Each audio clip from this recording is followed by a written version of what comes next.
Lowering the cost of community. Communities do not come about by accident, they are the physical manifestation of people's need for value. Most people want to do things better, often this is simplified in our minds, as looking for ways to lower costs. Intentional communities are created, because some people want to reduce the time spent trying to earn a living. Dropping out of the rat race may not reduce the hours one works, but it can reduce the hours spent doing work that is only pecuniary value. Some persons see intentional community as a way to put meaning back in their life. Many early settlements were started because someone wished to give him or herself a new start. In the early 1800s, many settlements were begun for this reason. Other people settled in the same locality because they saw the benefits of joining forces with those who had come to the area before them. The presence of other people creates more opportunities and promises to make things easier. No one looks to make things worse for themselves. No one wishes to make life harder or more expensive, to get things done. There may be better opportunities elsewhere, but the cost of travel and time has to be factored in. So, people settle where the costs appear to justify the benefits of settling down. People are rational in the sense we understand relative value and can compute and compare costs. This was the great advantage of the quantification of value that came about when we started using numbers to represent value.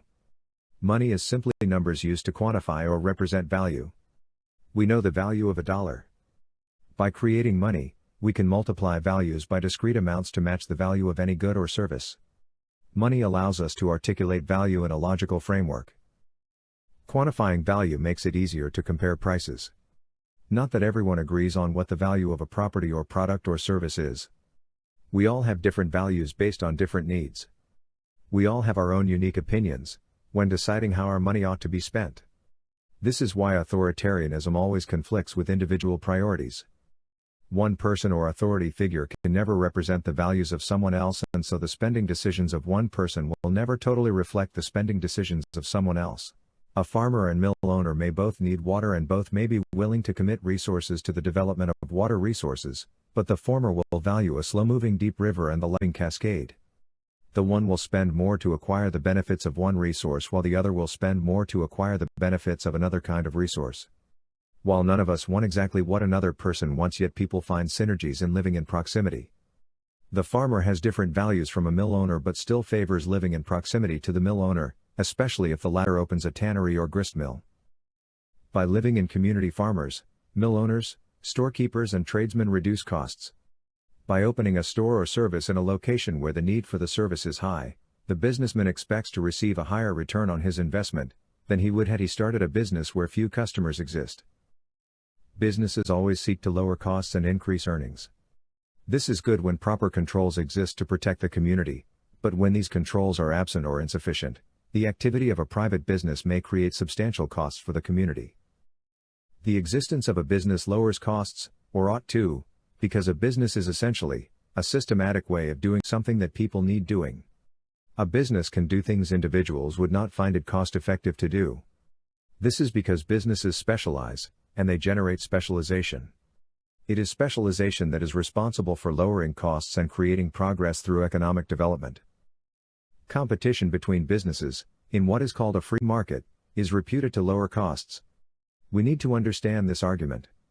It is through competition that businesses learn to generate greater levels of specialization.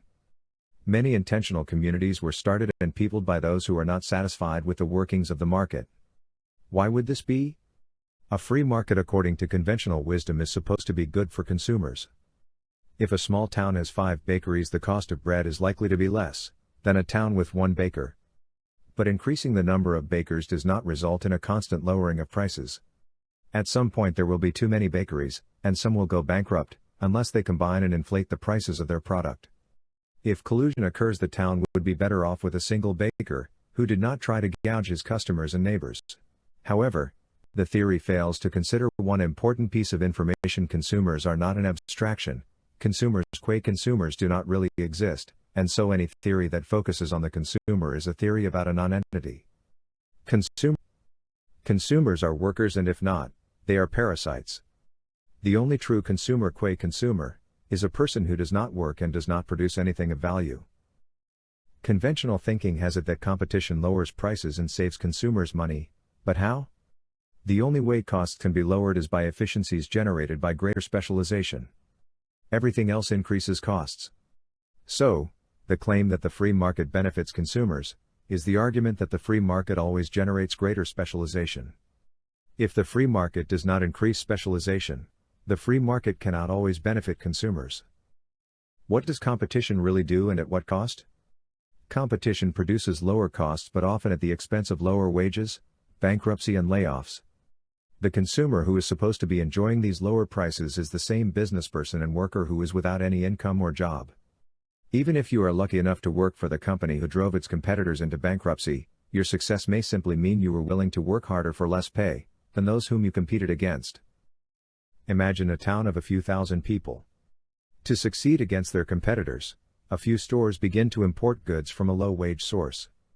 These low-priced, low-value products replace the higher-priced alternatives produced locally. Prices for goods decline, but local cottage industry begins to shut down. Many people lose their jobs. Businesses close, property values decline, and tourists cease to visit at the level they used to. Some of the bankrupt companies leave the debt they owe unpaid. Local businesses are hit by lower demand and accounts that remain on the books, unpaid. This causes further bankruptcies. Property values plummets and people see no point in maintaining their properties. Infrastructure slowly decays as property tax receipts decline. Theoretically, the decline in prices ought to be a good thing, but few who experience these events will think so. Even those not directly impacted by the job losses will have a harder time renewing mortgages. The equity in their property declines. Conventional economic theories suggest the state must let the market sort things out, but in the meantime, people starve, and people lose their jobs and homes. None of this increases specialization in the local economy. The trouble with conventional economics is that consumers without jobs do not create demand or jobs. This is the force behind specialization. A person without income or a job does not serve as an impetus towards further specialization. The problem with conventional business practice is that it treats employees as a cost and consumers as an asset when in reality they are the same person. According to theory, it makes sense for all businesses to fire all their employees to reduce prices to the minimum. But firing an employee also causes you to lose a customer. Unemployment and other social ills are created when private commercial interests enhance profits by externalizing some of the costs of doing business onto society. The business owner hopes his actions will benefit him more than they harm business. This downloading of private costs increases costs to the community. Care of the unemployed worker and collateral costs such as increased crime, divorce and so on must be borne by the community as a whole. Wages fall on the individual business. Firing of workers saves the business money, enables it to lower costs and makes it more competitive, but it merely shifts costs elsewhere and does not generate any greater specialization. Unemployment is not an option in a community that strives to be Christian.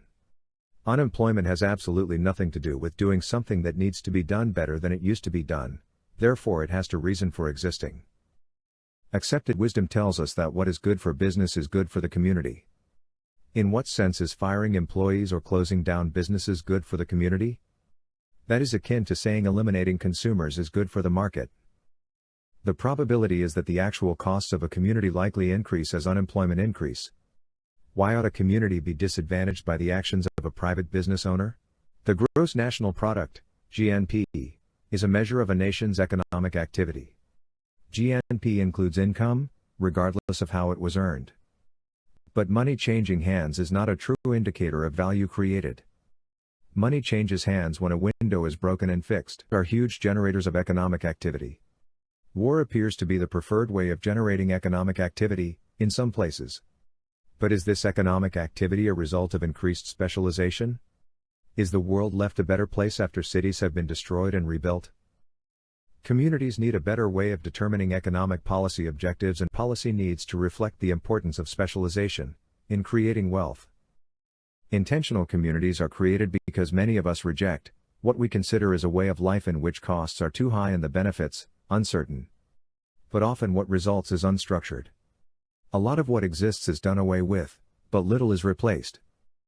A community is not a business.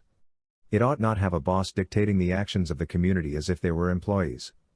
A community is organizationally flat. The steeper the hierarchy, the less like a community it is. A community is composed of citizens, not subjects. One is a member by choice, not because of a dictate. But what happens in many intentional communities as well as cooperatives, is that burnout happens. The core group that does most of the work, give freely until they get tired of giving. Volunteers, after a period, cease feeling appreciated and do not feel rewarded. But this goes back to the need for specialization. What people do when they create community, does not always have as much to do with creating specialization, as it ought. The key to a successful community, is to generate specialization. If specialization is not proceeding, people will be burned out from wearing too many hats and having too much responsibility. Exchanges are cooperative markets designed to improve specialization. The person who works in the most efficient way, enables others to work at other things. The inept person requires much training and supervision. He or she hinders specialization. Specialization reflects cooperation and is the highest form of specialization, as it requires cooperation to generate the highest level of specialization. To do things in the best possible way, requires we step forward, as an individual. A good citizen sees a way to do what needs to be done, in a better way and does it. Morality generates specialization. Morality produces wealth or equity because the moral person strives to increase specialization. Equity increases the assets available to the community. Creators are an asset to the community in which they participate. The person who successfully develops a specialization and generates wealth, increases equity for everyone. To prevent burnout and to reward the industrious, a unit of account is created. Unit of account is equity quantified. Thus, 1 unit of account equals 1 unity of equity. Equity equals assets minus liabilities. Equity is the value you create, separate from everything that belongs to someone else. For example, a car is donated to the exchange. The exchange awards the investor shares in the exchange, equal to the asset's value. If the car is valued at $10,000, the member receives 10,000 preferred shares. Preferred shares represent equity. The shares represent the value the investor has added to the exchange. Preferred shares, because they represent the equity of the shareholder, can be exchanged for goods and services created by other members. Someone may volunteer to do childcare, other members paint, and still others do what they have a talent for. Everyone who adds value is paid, and those who wish to purchase goods and services pay by means of preferred shares.